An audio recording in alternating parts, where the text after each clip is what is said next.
নমস্কার, শখের রান্নাঘরে সবাইকে স্বাগত।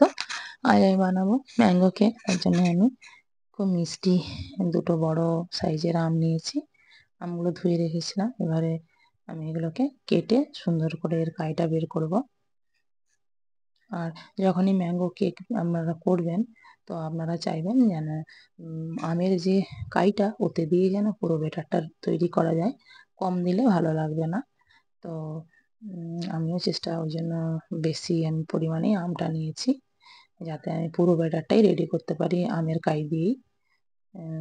আর এমনি এমনিতে কিন্তু আপনি যে নর্মাল আমরা কেক বানাই তার থেকে কিন্তু এটাতে সময় লাগে একটু বেশি। তো এইভাবেও করতে পারেন, যেভাবে খুশি আপনি কাইটা বের করে নিতে পারেন। আমার এরকম মনে হয়েছে ইজি, তাই আমি এরকম ভাবেই কাইটাকে বের করে নিচ্ছি। চামচ দিয়ে, ছুরি দিয়ে কেটে চামচ দিয়ে বের করছি। আমের কেক তো সবাই পছন্দ করি, আমরা আম পছন্দ করি, তাই আমের কেকটাও বেশ ভালো লাগে খেতে। তাই আমি একটু আর চেষ্টা করে মিষ্টি জাতের আমটা নিতে, তাহলে কেকটা ভালো হবে।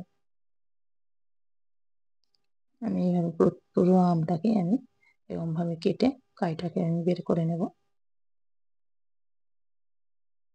আমি এখানে বানাবো সুজি দিয়ে কেক। আপনারা ময়দা দিয়েও বানাতে পারেন। আমি এখানে সুজি দিয়েই বানাবো, তার জন্য আমি সুজি নিয়েছি। তো এখানে আমার রেডি হয়ে গেছে কাইটা। আমি ব্লেন্ডারে ব্লেন্ড করে নিয়েছি, আর একটা বড় জায়গাতে আমি ঢেলে নিলাম।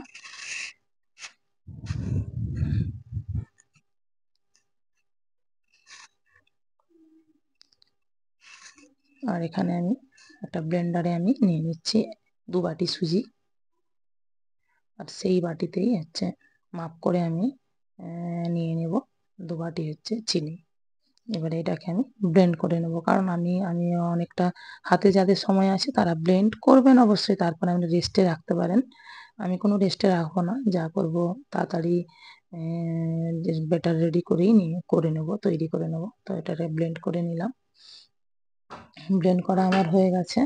এবার আমি মিশ্রণটাকে আমের কাই আমি হচ্ছে এটাকে রেডি করে নেব। ব্যাটারটাকে ঢেলে দিয়েছি। এবারে আমি এটাকে সুন্দরভাবে মাখিয়ে নেব।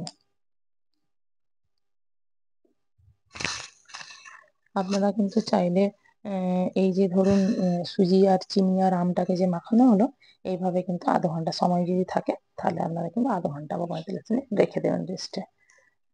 আমার টাইম ছিল না, তাই আমি এটা রেস্টে রাখিনি। আর এখানে দিয়ে দিলাম 3 চামচ, 2.5 চামচ মতো ময়দা। আর একটু দিলাম সামান্য পরিমাণে দুধ। আমি কিন্তু দুধের পরিমাণ বেশি নিইনি, আমের কাইটারই বেশি ইউজ করেছি।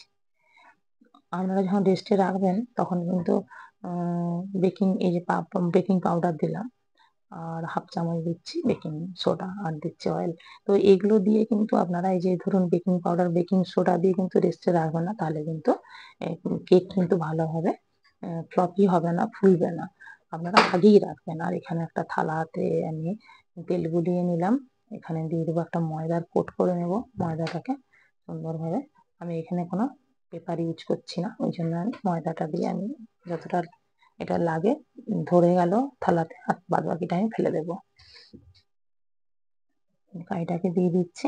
আর এখানে আমি কড়াইতে আমি কড়াইতেই করব, সাধারণ এই নর্মাল গ্যাসের ওভেনে। তো এখানে আমি বালি নিয়ে নিয়েছি, সুন্দরভাবে গরম হয়ে গেছে। আর এইভাবে একটু কিন্তু ট্যাপিং করে নেবেন, তাহলে কিন্তু সুন্দরভাবে রেডি হয়ে যাবে। এটা আর ইয়ে থাকবে না, বাবলসটা থাকবে না, বেরিয়ে যাবে। তো এটা আমি 45 মিনিটেরও বেশি লেগেছে আমার কেকটা রেডি হতে। দেখুন হয়ে গেছে সুন্দর। আমি আর ঢালাটা আমি আর দেখালাম না, ছেড়েও গেছে সুন্দর। দেখুন নিচে কিন্তু চেটাইনি, কালারটাও অপূর্ব হয়েছে।